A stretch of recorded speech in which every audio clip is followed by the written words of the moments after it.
Assalamualaikum warahmatullahi wabarakatuh. Innal hamdalillah nahmaduhu wa nasta'inuhu wa nastaghfiruh wa na'udzu billahi minasyururi anfusina wa min sayyiati a'malina may yahdihillahu fala mudhillalah wa may yudlil fala hadiyalah. Assalatu wassalamu ala nabiyyina Muhammadin wa ala alihi wa ashabihi ajma'in, amma ba'd. Allahumma rabbi zidna ilma warzuqna fahma, amin ya rabbal alamin. Para hadirin jamaah sekalian, alhamdulillah kita senantiasa bersyukur kepada Allah Subhanahu wa taala, senantiasa berbahagia atas nikmat-nikmat yang Allah berikan kepada kita semuanya, nikmat yang tidak berbilang, nikmat yang sangat banyak. Bahkan di antara nikmat yang Allah berikan, kita mendapatkan kesempatan mengingat Allah lewat sholat berjamaah, kemudian juga mengingat Allah Subhanahu wa ta'ala dengan mengikuti pengajian di malam ini. Karena berdasarkan informasi dari Nabi Muhammad SAW, di bulan Sya'ban ini, kita sudah berada di bulan Sya'ban. Bulan Sya'ban ini diberikan julukan oleh Nabi, dzaka syahrun yaghfulu anhu katsirun minan nas. Bulan Sya'ban ini kebanyakan orang, kata Nabi, berarti masih ada orang Islam tetapi sedikit. Ya. Di bulan Sya'ban ini kebanyakan orang lalai dari mengingat Allah. Di bulan Sya'ban ini banyak orang yang lalai dari mengingat Allah. Tiba-tiba kita mendapatkan kesempatan untuk mengingat Allah dalam pengajian. Kata Imam Syaikh Munajjid rahimahullah ta'ala atau hafizahullah ta'ala, ibadah di saat orang itu lalai, maka ibadah tersebut adalah ibadah yang pahalanya besar. Di antara dalil yang beliau ambil adalah kenapa sholat malam menjadi sholat yang paling baik dari sholat sunnah mutlak. Karena sholat malam dikerjakan di saat kebanyakan orang lalai, dengan terlena dalam tidur. Tiba-tiba ada di antara kaum muslimin mengambil air wudhu di malam hari, melaksanakan sholat, mengingat Allah di saat mayoritas orang melupakan Allah. Maka kata para ulama, sholat sunnah mutlak yang paling utama adalah sholat malam, karena dikerjakan saat mayoritas manusia lupa kepada Allah. Demikianlah bulan Sya'ban. Maka kalau ada di antara kita di bulan Sya'ban ini mendapatkan kemudahan untuk mengingat Allah, maka itu merupakan amalan yang paling utama yang dikerjakan saat ini. Dan di antara solusi utama yang Nabi sebutkan dalam hadisnya, sarana agar kita bisa tidak lalai di bulan Sya'ban dengan memperbanyak saum. Jadi dianjurkan di bulan ini untuk melaksanakan saum, bahkan dibolehkan untuk saum 1 bulan Sya'ban kalau sanggup. Ya. Untuk bentuk latihan sebelum bertemu dengan bulan suci Ramadan. Para hadirin, kita kembali kepada pembahasan sejarah, dan sepertinya juga sejarah yang akan kita angkat dekat-dekat Ramadan, yaitu sejarah bagaimana akan bertemunya dengan ibadah saum Ramadan. Karena kita memasuki pembahasan fase dakwah Nabi di kota Madinah. Kita akan awali kajian kita dengan membahas tentang mu'ahadatu ma'al Yahud, perjanjian damai dengan orang Yahudi. Perjanjian damai dengan orang Yahudi di kota Madinah. Kita tahu di antara orang Yahudi ada dari Bani Quraidah, Bani Nadir, Bani Qainuqa, di antara orang-orang Yahudi yang tinggal menetap di kota Madinah sebelum Nabi hijrah. Dan di antara rahasia ilahi, rahasia yang Allah berikan kepada Nabi, bahkan ini merupakan kenikmatan besar bagi Nabi Muhammad SAW, berupa apa? Nabi Muhammad SAW pindah tempat tinggal dari Mekah ke Madinah menjadi warga baru. Di sisi lain, orang Yahudi sudah bertahun-tahun tinggal di kota Madinah sebelum Nabi hijrah. Apa kenikmatan yang kami maksud adalah, walaupun Nabi penduduk baru, pendatang, tapi tidak bisa tidak bisa dikalahkan oleh orang senior yang tinggal di Madinah. Apa kenikmatan yang kami maksud adalah masalah kepemimpinan. Figuritasnya Nabi di Madinah tidak dikalahkan oleh yang lain, baik dari suku Aus, Khazraj, penduduk lokal Madinah, atau orang-orang Yahudi Madinah. Padahal kalau pakai logika, tapi inilah rahasia Allah. Mestinya orang-orang Yahudi yang cerdas, kita tahu kecerdasannya.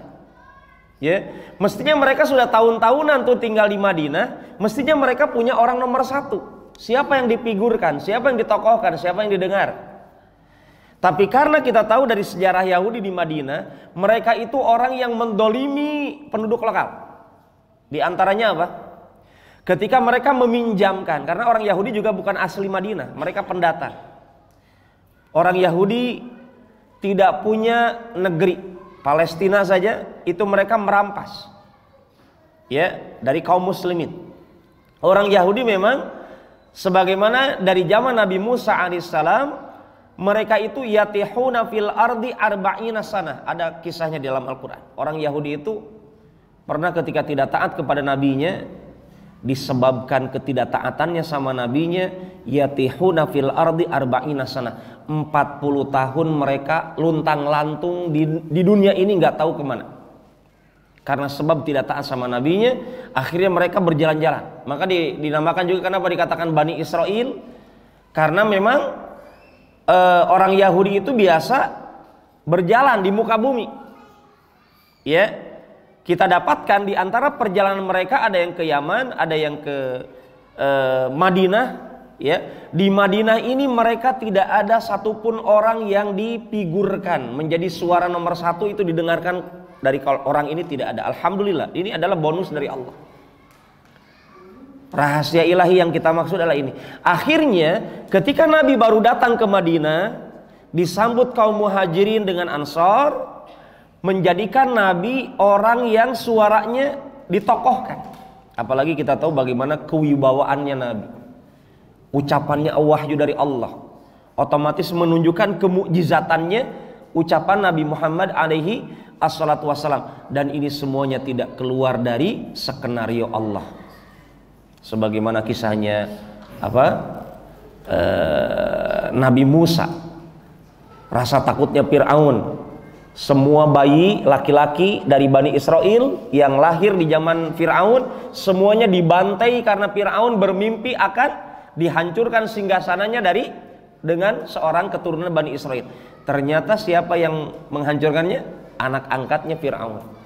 Semuanya tidak keluar dari skenario Allah, aturan Allah, takdir Allah yang tidak bisa ditolak, termasuk di Madinah. Ya, maka di sini kita dapatkan adanya perjanjian damai antara kaum muslimin dengan orang-orang Madinah, termasuk di dalamnya dengan orang-orang Yahudi.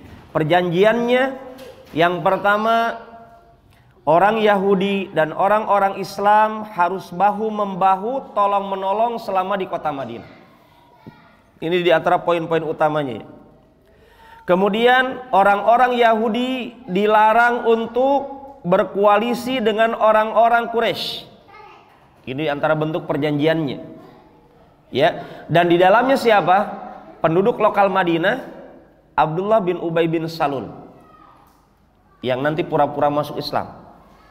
Ya, itu mereka juga memahami perjanjian ini. Kemudian juga dalam perjanjian ini di antara poin utamanya adalah mereka menobatkan Nabi sebagai penyelesai masalah. Dan ini kata kunci para hadirin. Artinya kalau di kelas itu ketua BEM, mahasiswa, ya suaranya didengar, ketua kelas, mungkin di sini Pak RT RW-nya, apapun yang diucapkan kalau cekcok masyarakatnya, dengar ini pejabat kita. Itu poin kata kunci dalam keberhasilan dakwahnya Nabi di kota Madinah. Maka kita lihat para jamaah, Nabi berdakwah itu bukan hanya mengandalkan pasrah. Ya, Nabi bagaimana memanfaatkan kecerdasannya. Ya, bagaimana Nabi melobi orang-orang di sekitarnya. Kita dapatkan ini diwujudkan dengan adanya perjanjian ini. Dan dari kisah perjanjian ini kita mendapatkan fikih pelajaran apa? Bolehnya umat Islam mengadakan perjanjian damai dengan non-muslim selama tidak mendolimi kaum muslimin, selama tidak merusak dakwah Islam. Kalau memang di dalamnya ada manfaat besar untuk Islam dan kaum muslimin, maka Nabi mengadakan perjanjian ini. Dan ini manfaatnya besar. Akhirnya kota Madinah seakan-akan kepala negaranya Nabi Muhammad alaihi salatu wassalam. Dan orang-orang Yahudi secara pribadinya mereka membaca dalam Taurat bahwasanya ciri-ciri kenabian yang mereka dapatkan dalam Taurat ada dalam fisiknya Nabi, ada dalam kebiasaan akhlaknya Nabi, kesehariannya Nabi Muhammad sallallahu alaihi wasallam, tapi mereka terhalang kesombongan dalam hatinya sehingga tidak mau menerima kenabian Nabi Muhammad SAW, padahal tanda-tandanya sudah mereka baca dalam kitab Taurat ratusan tahun mereka miliki itu kitab. Dalam Taurat dengan Injil telah diberitakan akan datangnya Nabi Muhammad alaihi salatu wassalam. Kemudian di antara bentuk perjanjian ini juga disebutkan kalau ada permasalahan yang terjadi antara umat Islam dengan orang Yahudi, maka kesepakatan mereka kembalikan kepada Allah dan kepada Nabi Muhammad sallallahu alaihi wasallam. Karena orang Yahudi masih meyakini Allah sebagai Tuhan mereka, cuma mereka tidak meyakini kenabian Nabi Muhammad sallallahu alaihi wasallam, tapi mereka siap diatur oleh Nabi tapi tidak mau masuk Islam. Dan dalam sejarah di Madinah para jamaah, ini diantara sudah karakter. Apa itu? Dalam Al-Quran Allah katakan la tajidanna asyaddan nasi adawatan lil ladina amanul ladina asyraku lil ladina amanul ladina yahuda wal ladina asyraku wa la tajidanna aqrabahum mawaddatan lil ladina amanul ladina qalu inna nasara dzalika bi anna minhum qissisin wa ruhban wa annahum la yastakbirun. Allah mengatakan kalian kalau pelajari sejarah Yahudi Nasrani hidupnya, kata Allah kepada Nabi dan kepada kita seluruh kaum muslimin, la tajidanna asyadda adawatan lil ladina amanul yahuda wal ladina asyraku. Dipastikan akan kalian dapatkan manusia yang paling benci, yang paling memusuhi umat Islam. Siapa kata Allah? Orang Yahudi dan orang musyrik. Maka di mana-mana kalau di Indonesia nggak ada orang Yahudinya, lihat kalau orang musyrik pasti benci kajian tauhid, pasti benci kajian tentang haknya Allah. Kenapa? Allah sendiri yang janjikan, Allah sendiri yang kabarkan, Allah sendiri yang menetapkan. Siapa saja orang Yahudi, siapa saja orang musyrik, pasti dia paling memusuhi dakwah Islam. Kemudian Allah katakan, wala tajidanna aqrabahum mawaddah lilladina amanul ladina qalu inna nasara. Adapun orang-orang yang paling menampakkan kasih sayangnya kepada orang Islam adalah orang yang mengatakan kami Nasrani. Kemudian Allah berikan bocoran, berikan informasi. Kenapa orang Nasrani beda sama karakter orang Yahudi? Coba kita lihat. Orang Islam kalau bertetangga dengan orang Nasrani masih biasa akur, dominannya akur. Tapi coba kalau bertetangga sama orang Yahudi, lihat aja Palestina, ya, nggak bisa aman. Umat Islam dibantai. Kenapa orang Nasrani berbeda karakternya sama orang Yahudi? Allah berikan masukan, Allah berikan informasi. Dzalika bi anna minhum qissisin wa ruhban wa annahum la yastakbirun. Ada 3 informasi dari Allah. Karena orang Nasrani itu para jamaah kata Allah, di antara mereka ada orang-orang yang berilmu, ya, tokoh-tokoh agama mereka.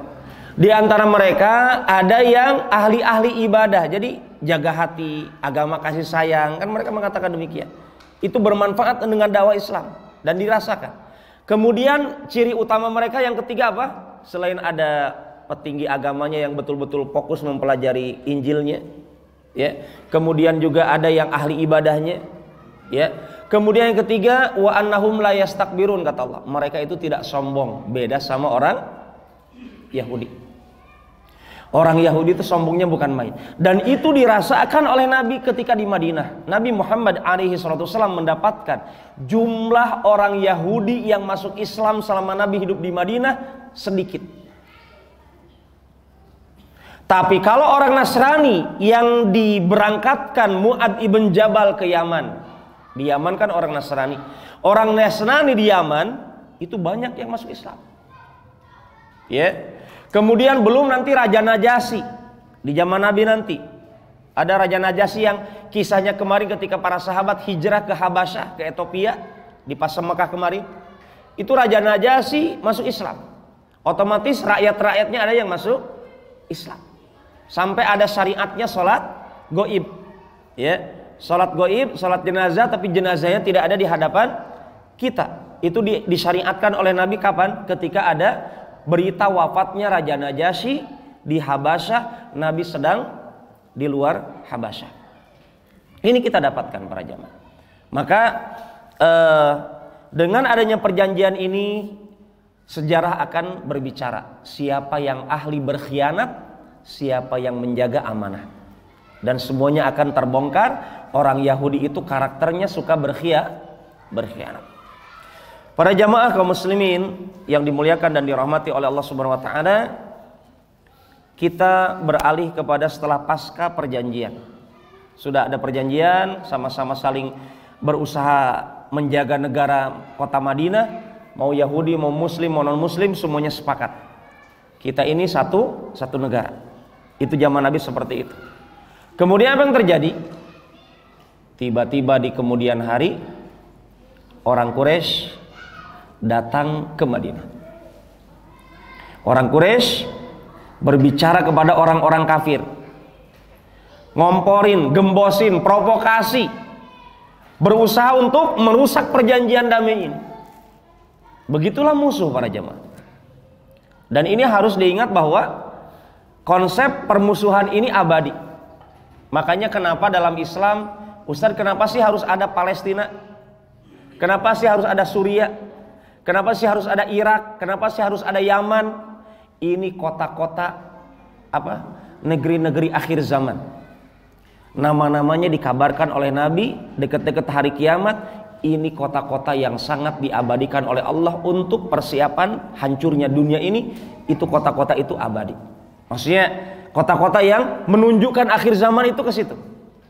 Antara adanya Irak, adanya Yaman, adanya Suriah, adanya Palestina, adanya negeri Syam. Ini nama-nama yang memang sudah Nabi sabdakan.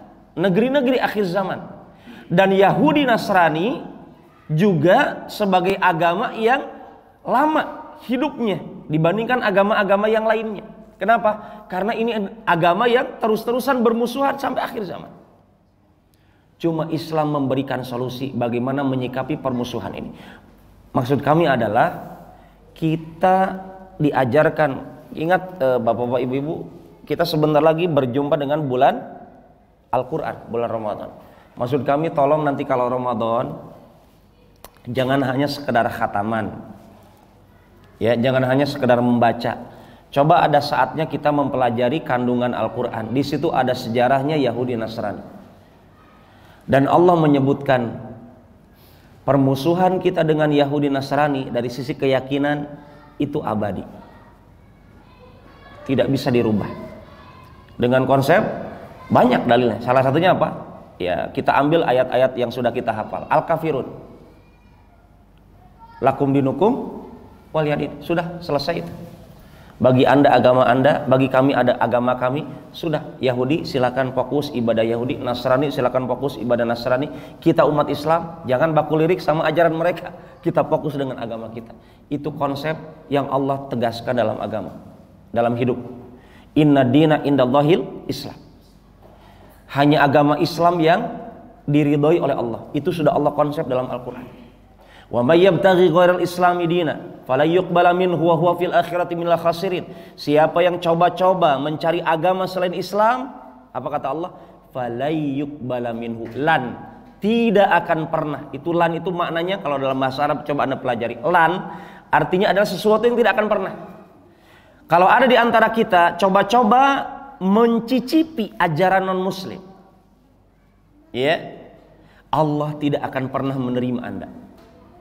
Wa huwa fil akhirati minal khasirin, bukan hanya tidak diterima, Anda dijamin oleh Allah kalau pindah agama di akhirat nanti ketika berjumpa Allah, Anda dipastikan dijamin termasuk rombongan orang yang khasirin, yang rugi, tidak ada keuntungannya. Siapa yang bilang? Allah. Nggak percaya? Buka Al-Quran. Ya.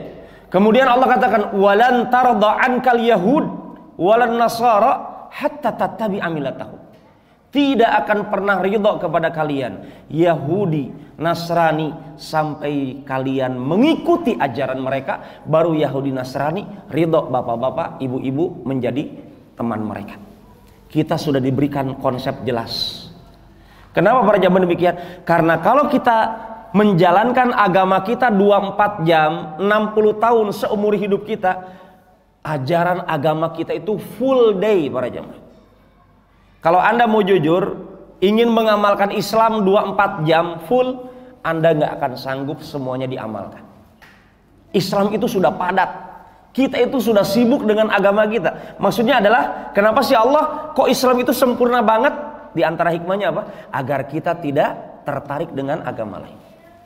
Karena agama kita sudah sempurna, sudah kita fokus dengan agama kita. Makanya kita dapatkan ketika orang-orang Yahudi bekerja sama dengan Nabi, mengadakan perjanjian damai dengan Nabi, orang-orang Quraisy tidak ridho. Bisanya itu orang Yahudi, orang Madinah menerima Muhammad dengan legowo, bahkan menempatkan Muhammad, kata mereka, menjadi orang nomor 1 Madinah. Jangan, kami tidak ridho, kata orang Quraisy. Akhirnya orang Quraisy mendatangi siapa? Inilah kata Nabi apa? Nabi kita itu tidak pernah bohong, Pak. Hadis Nabi mengatakan begini, al arwahu junudun mujannadah. Ruh itu, ruh akan bergabung seperti pasukan perang. Maksudnya apa? Orang Yahudi, orang musyrik di Madinah, mereka sebenarnya benci sama Nabi, benci sama Islam. Cuma karena perkembangan agama Islam itu signifikan, seperti lautan yang dibendung, nggak bisa. Islam itu sesuai dengan fitrah. Setiap Nabi berdakwah ada saja yang masuk Islam. Setiap Nabi dengan para sahabat menyampaikan Islam, oh iya memang begitu bagusnya, diikuti, cepat masuk Islam, cepat berkembang dakwah Islam. Itu konsep dijalankan di zaman Nabi, sebagaimana di zaman kita demikian. Kita dituduh teroris, WTC hancur. Orang-orang non muslim di Amerika sekarang banyak yang muslim, banyak masjid di Amerika, di Australia, di Eropa, dengan sebab kita dituduh negatif. Islam semakin diburuk-burukan, akan menjadi kelihatan indahnya. Ya, maka kita dapatkan, ya, orang-orang Yahudi dengan orang-orang musyrik Madinah, ketika mereka memusuhi Nabi, tapi terjadi perjanjian damai, Allah datangkan ruhnya orang Quraisy, pasukan Quraisy dari Mekah untuk ketemu dengan musuh Nabi di Madinah, bertemu. Itulah ruh. Jadi kalau Anda mencintai Nabi tapi berkumpul sama non muslim, hati-hati. Nabi mengatakan, almar'u ma'aman ahad. Seseorang nanti di hari kiamat akan dikumpulkan dengan yang dia cintai selama di dunia. Anda mencintai pemain bola. Ini ujian nih, ujian keimanan nih dengan kajian sejarah nih. Karena kita pelaku sejarah di dunia ini. Di zaman Nabi Ustaz nggak ada bola, nggak masalah sebenarnya, main bolanya nggak masalah. Ya nggak masalah, para ulama nggak melarang main bola kalau tidak mengganggu aktivitas wajib, sholat atau yang lainnya. Ya, tapi kalau dengan bola malah cinta pemainnya melebihi cinta sama Nabi, banyak di antara kita, subhanallah, histeris kalau lihat pemain bola atau yang lainnya. Nabi mengingatkan, siapa yang mencintai suatu kaum, dia akan dikumpulkan di padang mahsyar dengan kaum itu. Bagaimana bayangan kita para hadirin? Ketika kita mencintai pemain bola yang lambangnya begini, ya, di kaos itu banyak sekali lambangnya. Anda pakai itu dengan bangganya. Kesebelasan ini nih idola saya, walaupun tahun depannya ganti lagi kesebelasannya. Ya, kita dapatkan apa? Mayoritas misalkan non muslim, Anda idolakan itu. Ya, maka nanti dikhawatirkan kalau orang ini belum masuk Islam. Ya, nanti di hari kiamat ketika Anda inginnya bergabung dengan pasukan orang-orang soleh dipimpin Nabi, tiba-tiba Nabi mengatakan, saya nggak kenal antum. Gimana kalau digitukan? Anda nggak kami kenal. Siapa Anda ini? Setahu saya Anda idolanya sana. Ambil itu sana. Gimana kalau begitu kan? Pedis itu di mana Pak? Luar dalam. Ya, ini begini Pak konsepnya. Kenapa kita harus kajian sejarah? Karena kita dapatkan orang Quraisy tidak tinggal diam. Ketika Madinah aman, ya, orang Quraisy datang, gembosi. Siapa yang didatangi?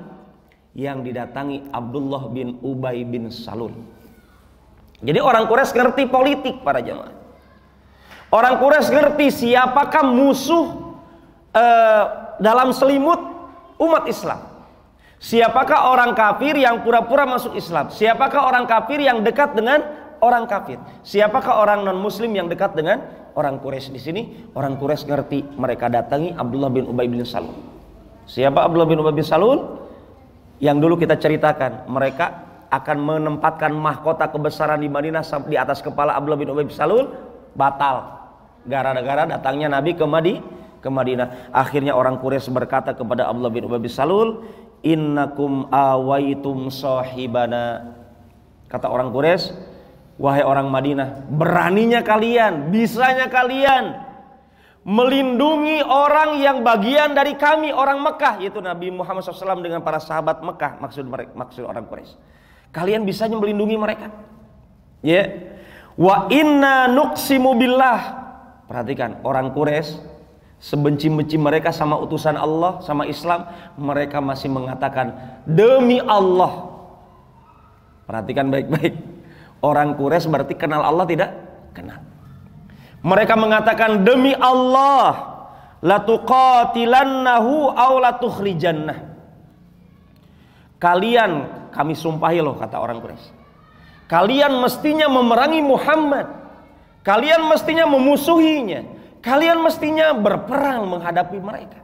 Kenapa malah mengadakan perdamaian? Kata orang Quraisy, aw lanasiranna ilaikum bi ajma'ina hatta naqtul muqatalatakum wa nastabiha nisaakum. Kata orang Quraisy, kalau kalian tidak mau mengambil tindakan memerangi memusuhi Muhammad dengan umat Islam di Madinah, hati-hati, tunggu saja, kata orang Quraisy. Kami akan berangkatkan pasukan kami seluruhnya dari kota Mekah memerangi kalian, menjadikan istri-istri kalian tawanan kami, membunuh kalian semuanya kalau kalian tidak memusuhi Muhammad. Ini provokasi nih dari luar negeri orang Quraisy, dan direspon sama Abdullah bin Ubay bin Salul.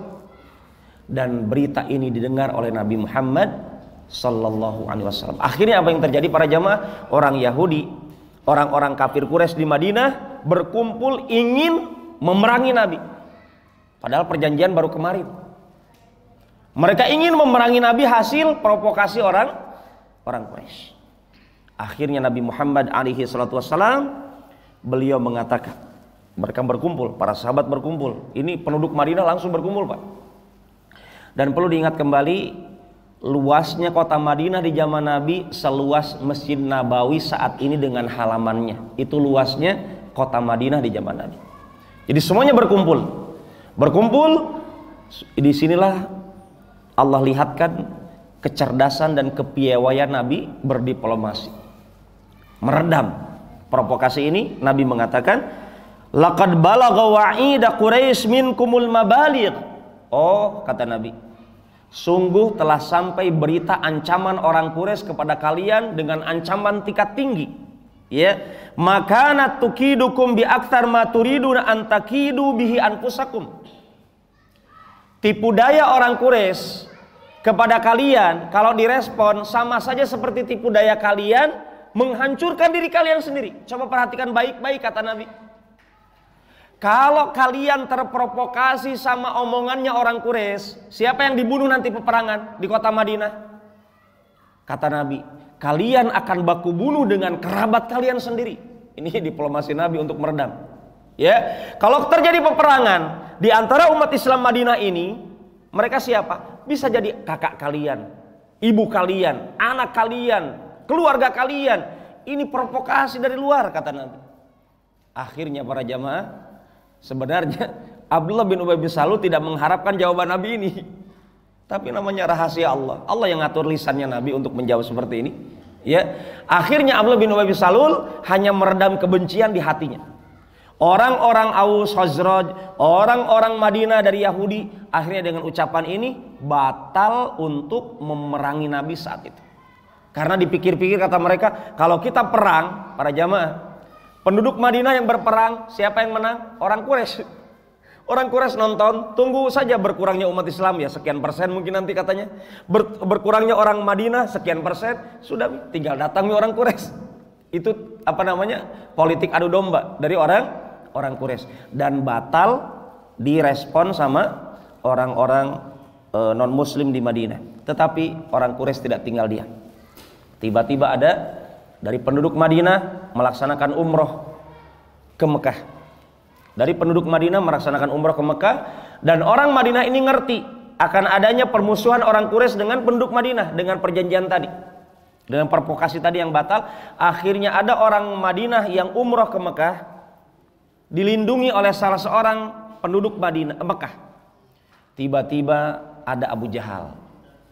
Para jamaah, Abu Jahal, ya, ini Abu Jahal sebenarnya artinya apa? Bapak kebodohan. Jahil, Abu Jahal. Namanya sebenarnya bukan Abu Jahal. Coba sebagai julukan penghinaan karena memang bodoh. Tidak mengambil Islam sebagai agamanya. Abu Jahal ketika mendapatkan ada penduduk Madinah datang untuk umroh, untuk tawaf depan Ka'bah, Abu Jahal ngancam, bisanya kalian orang Madinah datang ke sini? Diancam sama Abu Jahal. Apa kata orang ini? Bapak tahu saya orang mana? Jadi baku ancam, Pak. Bapak tahu orang mana saya? Orang Madinah tuh. Hati-hati, Pak.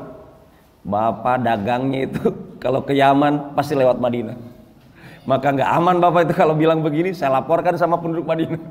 Ya, akhirnya apa yang terjadi? Udah pedokot tingkat tinggi di situ. Abu Jahal, ya, dan nanti akan mati sebentar lagi di bulan Ramadan. Abu Jahal akan mati tuh di bulan Ramadan, ya. Subhanallah. Kemudian para jamaah, sepertinya waktunya telah hampir habis. Yang pasti dengan adanya provokasi orang Quraisy ini, para sahabat dengan Nabi merasa tidak aman. Nggak mungkin orang Quraisy hanya ngancam begitu kemudian tidur biarkan Nabi berkembang dakwahnya di Madinah, tidak mungkin. Akhirnya sampai Nabi pernah mengatakan kepada para sahabat, laita rajulan sholihan min ashabi yuhrisuni lailah. Ada nggak di antara kalian, itu Nabi capek loh para jamaah, letih, sibuk Nabi ya, istri banyak, urusan imam masjid, jadi imam, khutbah Jumat, komandan perang seterusnya, jadi hakim. Nah banyak jabatan Nabi, subhanallah. Kita dapatkan Nabi dalam suatu malam mengatakan, coba ada nggak di antara kalian laki-laki yang siap ngeronda, tidak tidur malam ini, saya ingin tidur, saya ingin istirahat. Siap nggak ada yang menjaga? Tiba-tiba ada sahabat yang siap datang, ya, dari rumahnya dia gelisah, kenapa saya tidak nyaman mengingat Nabi. Para sahabat pun gelisah. Sampai Nabi dengan para sahabat di waktu itu kemanapun berjalan pasti bawa pedang. Saking khawatirnya karena ada provokasi dari luar. Akhirnya turunlah firman Allah Subhanahu wa taala, wallahu ya'simuka minan nas. Allah menjaga engkau wahai Muhammad dari tipu daya makar manusia. Semenjak firman ini turun, Nabi mengatakan, ayyuhan nas insorifu, bubar. Silakan kalian juga capek, butuh istirahat, istirahatlah. Allah menjamin nyawa saya dijaga oleh Allah. Sampai para jamaah Masjid Nabawi ketika di kemudian hari Nabi meninggal dunia alaihi salatu wassalam, dikuburkan di rumahnya Ibunda Aisyah. Coba buka sejarah Masjid Nabawi dulu, pelepah kurma atapnya pernah kebakaran. Tapi uniknya rumah Ibunda Aisyah atapnya tidak terbakar karena di dalamnya ada jasad Nabi, dijaga oleh Allah Subhanahu wa taala. Kemudian juga pernah ada orang berencana untuk mencuri jasadnya Nabi, membuat gorong-gorong, Pak, Dari rumah kontrakannya sampai ke jasadnya Nabi, hampir dekat, berapa meter lagi. Tiba-tiba sultannya waktu itu di luar Madinah bermimpi. Ada teriakan, selamatkan saya, selamatkan saya. Ternyata apa? Berkali-kali tiap hari mimpinya malam itu, berganti-ganti malam mimpinya sama. Akhirnya sultan ini berangkat ke Madinah dan didapatkan ada orang, kalau tidak salah juga Yahudi, kalau nggak Nasrani, kemungkinan besar Yahudi, seingat Anda, juga rencana mencuri jasadnya Nabi, tetapi dijaga jasadnya oleh Allah. Diketahui bocoran ini dengan diketemukan orang yang berencana untuk mencuri jasadnya Nabi Muhammad alaihi salatu wassalam. Demikian kajian singkat ini yang dapat kita angkat, tetapi dengan adanya propaganda, provokasi dari orang Quraisy, Allah turunkan syariat berperang. Ingat, dari fase di Mekah selama 13 tahun lamanya menghunuskan pedang belum diizinkan oleh Allah. Jadi para sahabat yang disiksa, yang dibunuh dan seterusnya hanya bisa bersabar, mati syahid di Madinah banyak, di Mekah. Tapi tiba di Madinah dengan adanya kejadian ini, Allah turunkan firman-Nya untuk disyariatkannya berperang melawan. Dari situlah mulai akan adanya peperangan kecil-kecilan menuju perang Badar, dan insyaallah taala kita akan bahas di pertemuan yang selanjutnya insyaallah taala. Demikian apa yang dapat kami bahas, kurang lebihnya kami mohon maaf. Wallahu taala alam bisawab. Sudah cukup. Kajian kita nggak pernah tanya jawab, kecuali saya yang bertanya mungkin ya. Mungkin kita cukupkan saja kajiannya kalau tidak ada yang ditanyakan. Baik. Waalaikumsalam warahmatullahi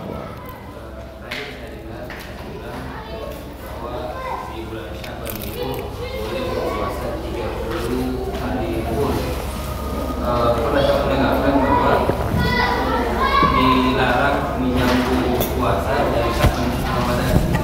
Taib. Bismillahirrahmanirrahim. Wassalatu wassalamu ala Rasulillah wa ala alihi wa ashabihi wa mawalah, amma ba'd. Para hadirin jamaah yang dimuliakan dan dirahmati oleh Allah Subhanahu wa taala, adanya larangan itu dia berkaitan dengan bagi kita yang tidak biasa saum. Ya. Kalau kita terbiasa saum sunnah sebelum Sya'ban, kemudian di Sya'ban kata para ulama, di bulan Sya'ban kalau Anda saumnya setar dari satu Sya'ban, maka Anda bisa saum seluruh hari di bulan Sya'ban, kecuali 2 hari atau 1 hari terakhir di bulan Sya'ban, karena masuk nanti Yaumus Syak, hari yang diragukan. Jangan sampai sudah masuk bulan suci Ramadan.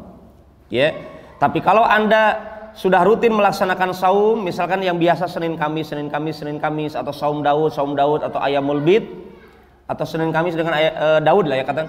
Kalau Anda bertepatan dengan tanggal 28 Sya'ban, masih boleh nggak Ustaz melaksanakan saum? Boleh. Dan memang ada dalil yang menyebutkan idan tasafa Sya'ban, kalau sudah pertengahan bulan Sya'ban maka tidak boleh saum. Bagi siapa kata para ulama? Kalau menggabungkan dalil, bagi Anda yang tidak rutin saum.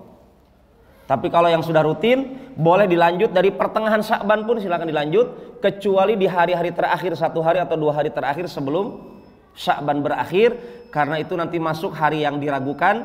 Jangan sampai dia masuk bulan suci Ramadan, karena kita tahu penanggalan Hijriyah itu mengandalkan munculnya bulan, munculnya hilal, ya.